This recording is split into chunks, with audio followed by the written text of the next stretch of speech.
It was 2005, I was on my first four-wheel drive trip, and I was now travelling through the Kimberley and into the Pilbara. We check out the 80 Mile Beach, Port Hedland, Whim Creek Hotel, Roebourne, Cossack, Point Samson, Karratha and Dampier. The film is time-stamped, if you wish to look ahead. We're past Bali Shopping Centre, but basically it's Chinatown. And the shoppers get a hell of a shock when a plane takes off, because directly opposite is the airport. And the airport is set up pretty much the same as the Darwin, in that the airport's in the middle. And everybody's lined up here because the plane's just taken off, a big one's just taken off. And they're all lined up to see what actually happened. There's one coming in as we look.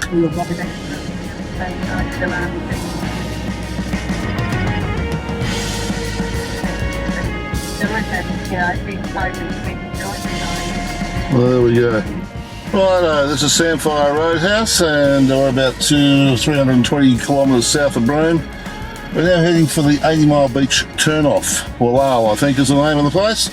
And we'll go down and have a look at the 80 Mile Beach. Okay, caution and four-wheel drive only, beach subject to change, no debogging equipment available due to high risk of loss factor. And up here it says the 80 Mile Beach is closed to all vehicles between the hours of 7 p.m. and 7 a.m. Let's go and have a look, see what's down there. Well, this is it, the 80 Mile Beach. People out there fishing and doing things out there. Okay, we've now travelled down the beach and looking back again. And again, there's cars on the beach down the other end there. So you can travel along this for quite some way, I believe, probably about 80 miles, but we're not going to. Right, the four-wheel drives have disappeared way off into the distance. There's people walking, they're walking with their animals, people out there fishing, and with the animals. And of course the tide comes in and covers up a lot of this beach, but okay, we're not going to stick around, we're going to keep moving.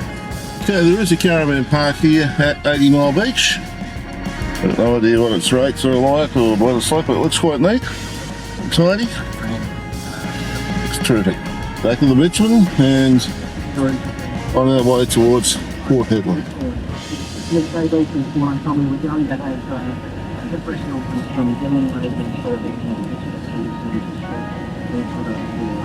Okay, this is the Pardue Roadhouse. As with all of them, all set well back off the road.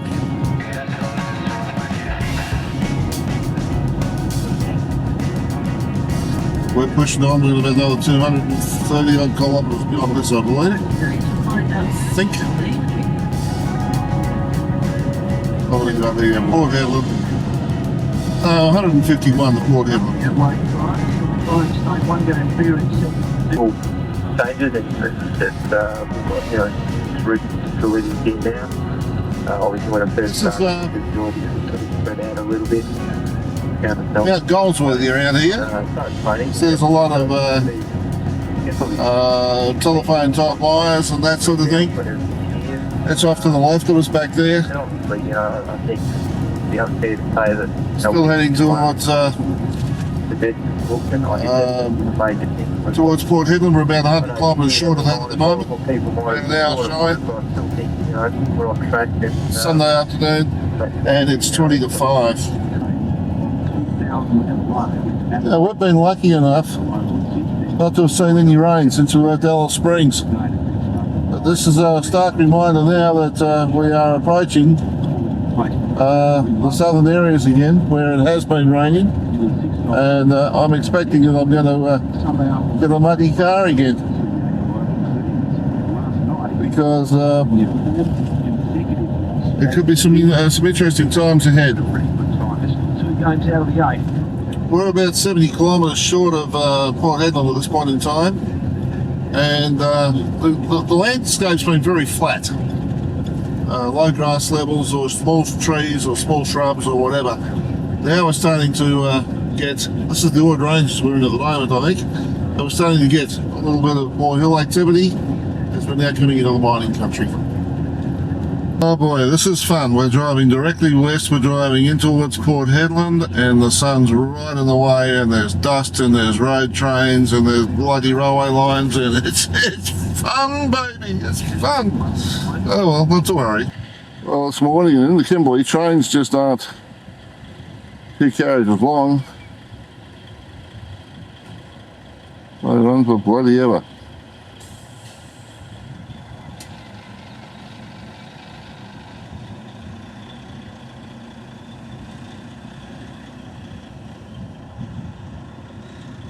They've been running all night. And how's that for something for you? Sunrise with a train moving underneath it. All of the stores around here, in that they're all housed in single-storey buildings. Now, I assume this is because of cyclones, cyclone damage potentiality, and that sort of thing. But the way that the whole setup is set up here in Port Hedland, it's very confusing. It's all over the place. It's like a dog's breakfast.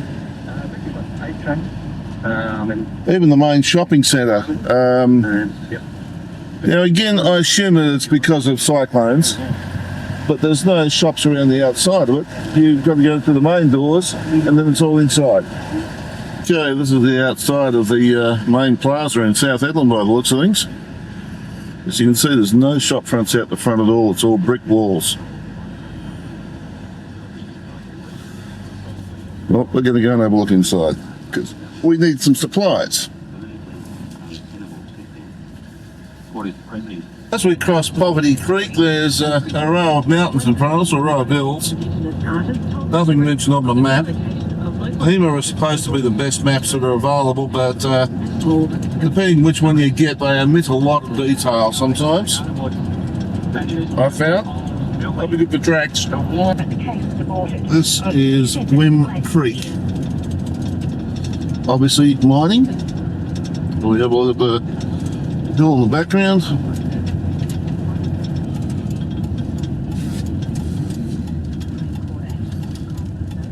Whim Creek pub a must, it says, and the mine site's 500 metres up the road, so yeah, we got it all right.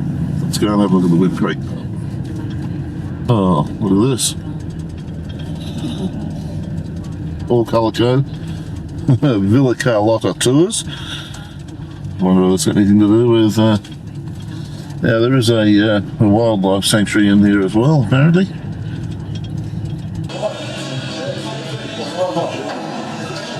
Into the bar. Wild West.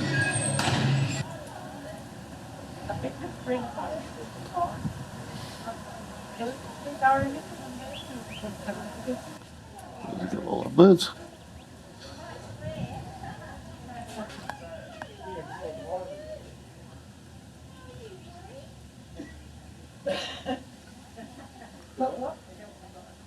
Oh, pretty birds.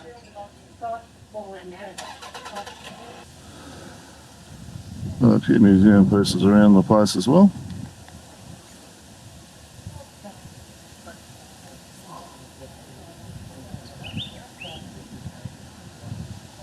And because of the mine site, there's no camping here.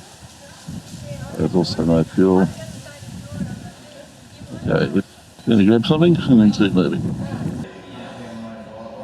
Whim Creek Hotel was ripped apart by a cyclone in 1999.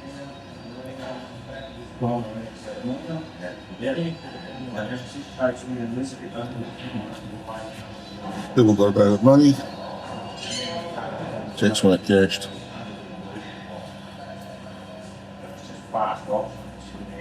It's been rebuilt. Bloke's been making a racket all day, he has. This bloke here seems to be somewhat older, I think. Okay, so that's the Whim Creek pub. We mentioned mining. Whim Creek is, of course, a copper mining community. There's what's left of the hill out there. Okay, well, this is Roebourne.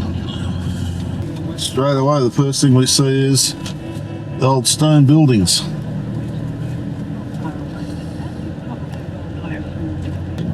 Roebourne's on the Harding River. There's a bit of water in it, not a heck of a lot at the moment. The building's been here for a long time.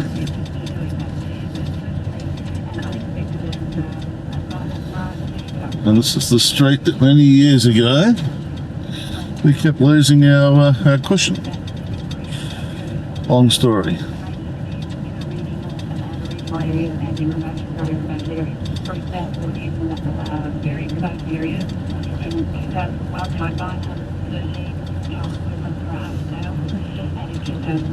Increased to 1,179. That's quite the same working at the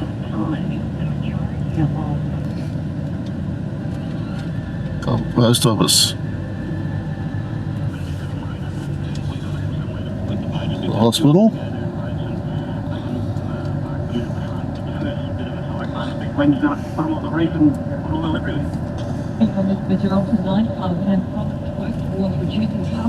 And the church on the proverbial hill.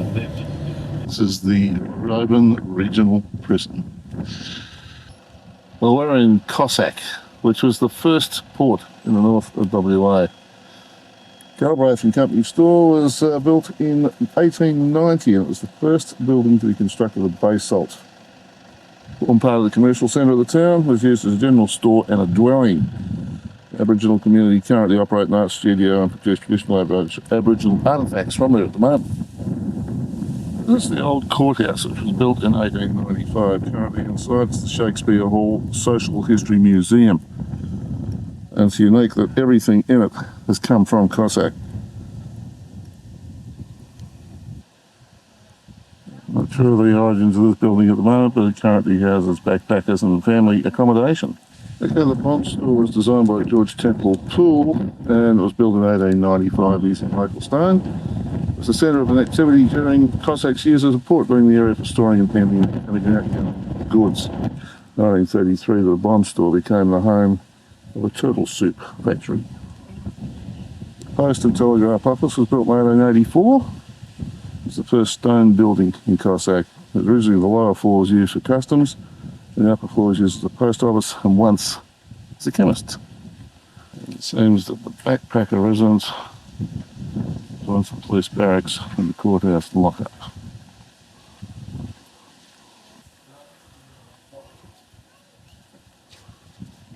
This is the back of the Bond store. This is the inside of the old prison. It's a lockup. It's currently being used for an art exhibition. Wider doors than what we had in the lockup in Darwin. Less facilities. None, in fact. So I assume part of the original old now that's where you launch your boats into the Harding River. Okay, we're out at Settlers Point near Cossack. That's Settlers Beach down there. Looking around, I think towards Point Samson.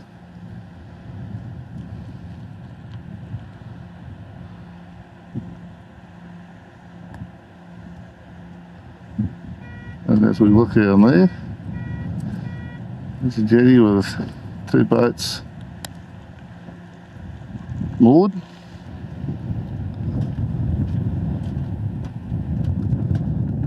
This is looking around. Point.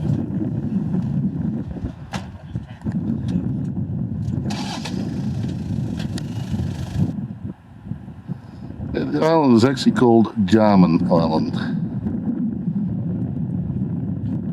Look out, there's actually Reader's Point Lookout, Reader's Head Lookout. And the name of the harbour here is Tien Sin, which is what it was originally named. As you can see with the tide out, how much water it's got to come back in to fill this up. And that's back at the Harding River towards Roebourne. All those floodplains up there. Okay, this is Wickham, which is only just up the road a little bit from Cossack. The shopping centre is totally enclosed And talking to a resident from Samson just a second ago, everything up here is geared for cyclones. Everyone's got shutters, the whole deal. Customs House, St John Ambulance. Someone's windscreen on the ground. Police station. Okay, this is Samson, or Point Samson, which I have been assured is the only place on earth to live. Apparently, the wet season is wet, but it's not humid. Because the lady said she cannot stand humidity herself. She said we do have our odd humid day, but no, it just gets very, very hot. And up here, she said everything is air conditioned. Car's air conditioned, the house is air conditioned, the shops are air conditioned. It's just outside that's not air conditioned. And as a result, she reckons it's absolutely brilliant up here. So there you go. Now certainly, this looks a little better than Wickham so far. Well, there is a beach here, of course.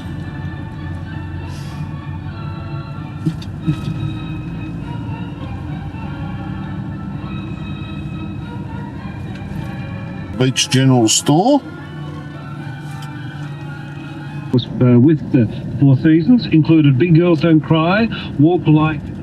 This is the waterfront around Samson. Port Samson. There's Delilah's bed and breakfast. The wharf. It's probably from Port Lambert.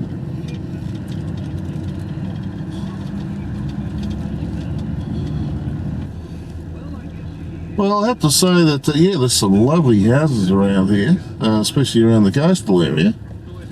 But obviously you've got to go to Wickham to do your shopping, because apart from a general store, I can't find any shops. There's a pub. It's a tavern. I suppose that's the important thing. As long as you're at a tavern, there's got to be a tavern in the town.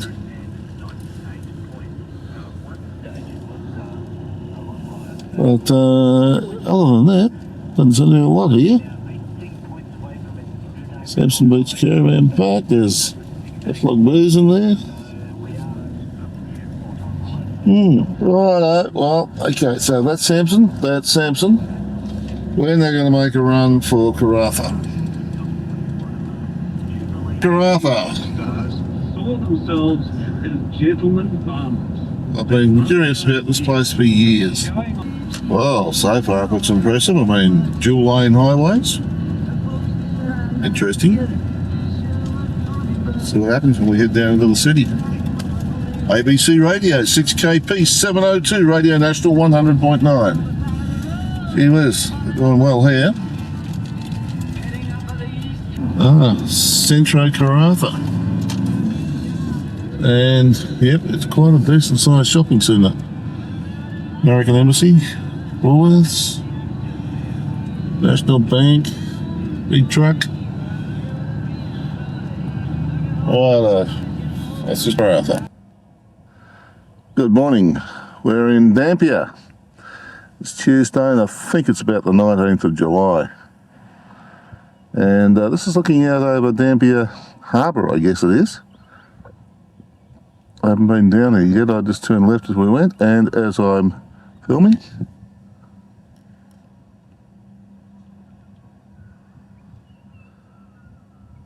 Look at that. So I was filming, I noticed something moving. And there it is, just sitting there. And he's just sitting there looking back at us.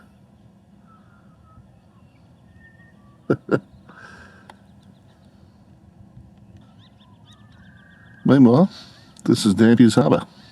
As I was about to say, I haven't been down there and checked it. I came to town, saw a sign leading to a lookout. So here I am.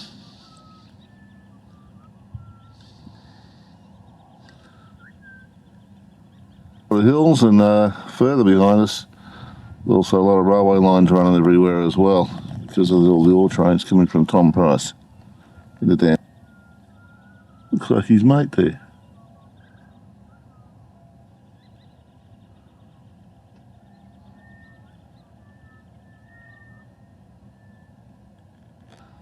That one stood up now. Meanwhile, we found another one.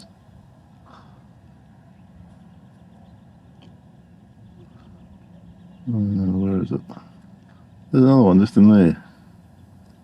There's a group of 3 that I've found so far.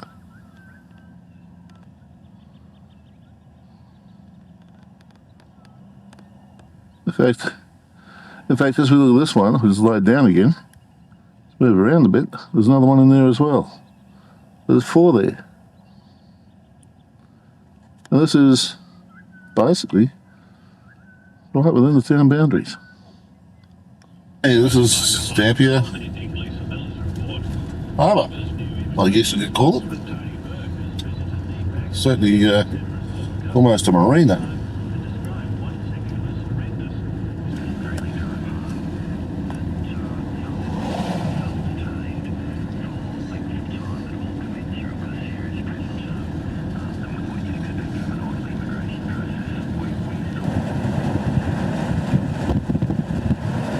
Although it seems quite a pretty little place at this point in time, I haven't actually got up into the living area too much. Nice oval over here.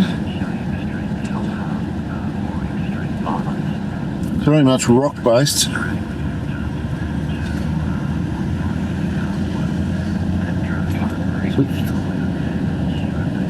Very much rock based. Let's take a run down some of the streets. What happened here?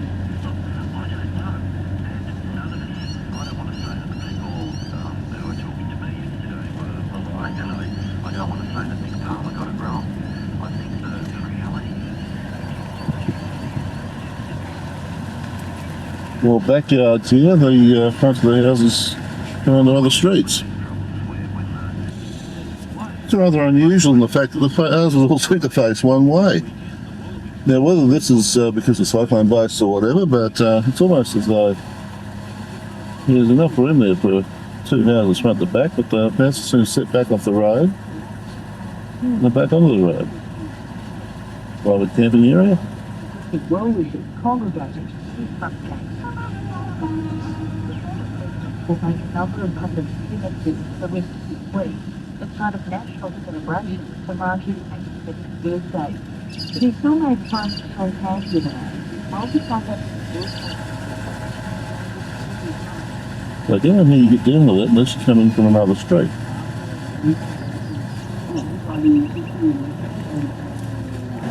Considering that Dampier seems to be built on this sort of base, it really is quite a pretty little town.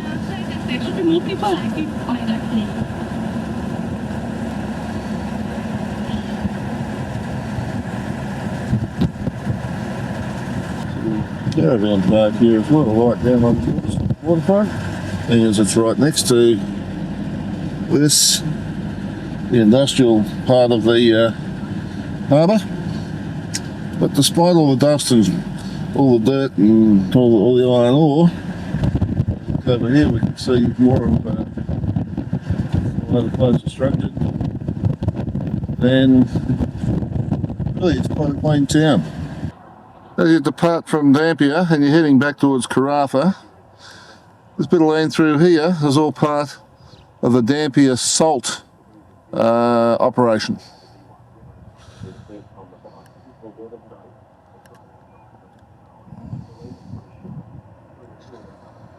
And you can also see part of the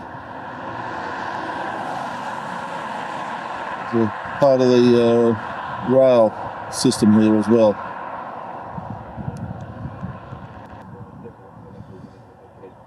Really looks quite nice at this time of the day, despite the fact that it's all got to do with salt mining and whatever. If you enjoyed this video, there are over 500 more just like it on this channel. Subscribe and hit the notification bell and we'll let you know when the next video is available. If you liked this video, hit the like button and feel free to share with your friends. Thanks for watching.